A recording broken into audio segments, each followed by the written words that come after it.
നമ്മൾ യാചിക്കുന്നത് അല്ലെ നമ്മൾ പ്രാർത്ഥിക്കുന്നത് അതുപോലെ ലഭിക്കുന്നില്ല. നമ്മൾ പ്രാർത്ഥിച്ചതൊന്ന്, കർത്താവ് നമുക്ക് അനുവദിച്ചത് മറ്റൊന്ന്. അത് നമ്മൾ അത്ര സാറ്റിസ്ഫൈഡ് അല്ല. യോനാ പ്രവാചകനെ നിങ്ങൾക്കറിയാം. ജെറുസലേമിൽ സുവിശേഷ പ്രവർത്തനം നടത്തിക്കൊണ്ടിരിക്കുന്ന യോനാ പ്രവാചകനോട് കർത്താവ് ഒരിക്കൽ ഒന്ന് പറഞ്ഞു, ദൈവം പറഞ്ഞു, നീ നിനവയിലേക്ക് പോവുക, നിനവെ ഞാൻ നശിപ്പിക്കാൻ പോവുകയാണ്, അതുകൊണ്ട് നീ അവരോട് ചെന്ന് മാനസാന്തരം പ്രസംഗിക്കണം. അപ്പോൾ ഇത് പറഞ്ഞ് കേട്ടപ്പോൾ യോനായ്ക്ക് ആദ്യം വലിയ സന്തോഷമുണ്ടായി. കാരണം എന്നാന്ന് ചോദിച്ചു കഴിഞ്ഞാൽ, ഈ നിനവെ എന്ന് പറയുന്ന അസിറിയയുടെ തലസ്ഥാനമാണ്. ഈ അസിറിയ യഹൂദന്മാർക്കല്ലേ ഇസ്രായേലിന് എതിരായ രാജ്യമാണ്. അതുകൊണ്ട് ഈ രാജ്യം ദൈവം നശിപ്പിക്കുന്നു എന്ന് കേട്ടപ്പോഴത്തേക്ക് യോനയ്ക്ക് വലിയ സന്തോഷമായി. ദൈവം ഇപ്പോൾ നശിപ്പിക്കുമെന്ന്. പക്ഷെ അടുത്തത് അവനോട് പറയുന്നത്, അപ്പോൾ നീ അവനോട് പോയി, നീ അവിടെ പോയി മാനസാന്തരം പ്രസംഗിക്കണം. യോനയ്ക്ക് അപ്പോഴേ കാര്യം പിടികിട്ടി. ഞാൻ അവിടെ പോയി മാനസാന്തരം പ്രസംഗിക്കും, നിങ്ങൾ പിന്തിരിഞ്ഞ് നിങ്ങൾ മാനസാന്തരപ്പെട്ട് കർത്താവിങ്കിലേക്ക് വരണം എന്ന് പറയുമ്പോൾ ഇവരെല്ലാവരും തിരിച്ച് വരും. ഒടുവിൽ ദൈവം നിനവെ രക്ഷിക്കുകയും ചെയ്യും. ഈ പറഞ്ഞ യോന ഫൂളായിപ്പോവും. ഇത് യോനയ്ക്ക് അറിയാവുന്നത് കൊണ്ട് യോന നശിപ്പിക്കുന്ന കാര്യത്തിൽ യോനയ്ക്ക് താല്പര്യമായിരുന്നു.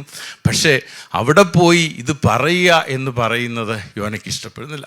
ഇതുപോലെ തന്നെയാണ് ഇസ്രായേൽ ജനത്തെയുമായി മോസസ് നേരെ ചെങ്കടൽ കടന്ന് ഇവിടെ നിന്ന് കനാനിലേക്ക് കൊണ്ടുപോകാൻ ദൈവം ഏൽപ്പിച്ചു.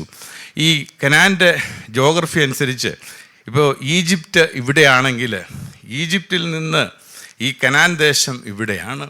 അപ്പോൾ നമുക്കറിയാം മോസസ് ഈജിപ്തിൽ വളർന്ന വ്യക്തിയാണ്. ഈജിപ്തിലെ മുഴുവൻ ജോഗ്രഫിയും മോസസിന് അറിയാം. ഈ മോസസിനോട് ദൈവം നേരെ ഇങ്ങോട്ട് പോയപ്പോൾ ദൈവം പറഞ്ഞു, നേരെ ഇങ്ങോട്ട് പോരാൻ പറഞ്ഞു. ഇവിടെ ചെങ്കടലാണ്. ഈ ചെങ്കടൽ ക്രോസ് ചെയ്ത് ഇപ്പുറത്തൂടെ വന്ന് ഈ മരുഭൂമിയിൽ കൂടെ ഇവിടെ വന്ന് യോർദാൻ കടന്ന് കനാനിലേക്ക് കടക്കണം. അപ്പം മോസസ് ഇങ്ങനെ മനസ്സിൽ ആലോചിച്ച് കാണും, ഇതെന്തൊക്കെയായി കർത്താവ് പറയുന്നത്. അപ്പോൾ ഈ 4 ആഴ്ച കൊണ്ട് മരുഭൂമിയിൽ കൂടെ 4 ആഴ്ച കൊണ്ട് എത്തേണ്ട സ്ഥാനത്ത് 40 വർഷത്തെ യാത്ര ചെയ്ത് ഇങ്ങനെ ചുറ്റിക്കറങ്ങുന്നതിൻ്റെ ആവശ്യം എന്താണ്? പക്ഷേ ഇതൊക്കെ മോസസ് പറയുമ്പോഴും അപ്പോൾ മോസസിന് അറിയാൻ ദൈവത്തിൻ്റെ പദ്ധതിയാണ് ഏറ്റവും നല്ലത്. ഇതുപോലെയാണ് നാം ഓരോരുത്തരും പല കാര്യങ്ങളും നമ്മുടേതായ രീതിയിൽ പ്ലാൻ ചെയ്ത് നാം കർത്താവിനോട് ആവശ്യപ്പെടും. പക്ഷെ ദൈവത്തിൻ്റെ പദ്ധതി മറ്റൊന്നാണ്. ആ പദ്ധതി മാത്രമാണ് നടക്കുന്നത്. അതാണ് നമ്മുടെ ജീവിതത്തിന് ഏറ്റവും നല്ലത്.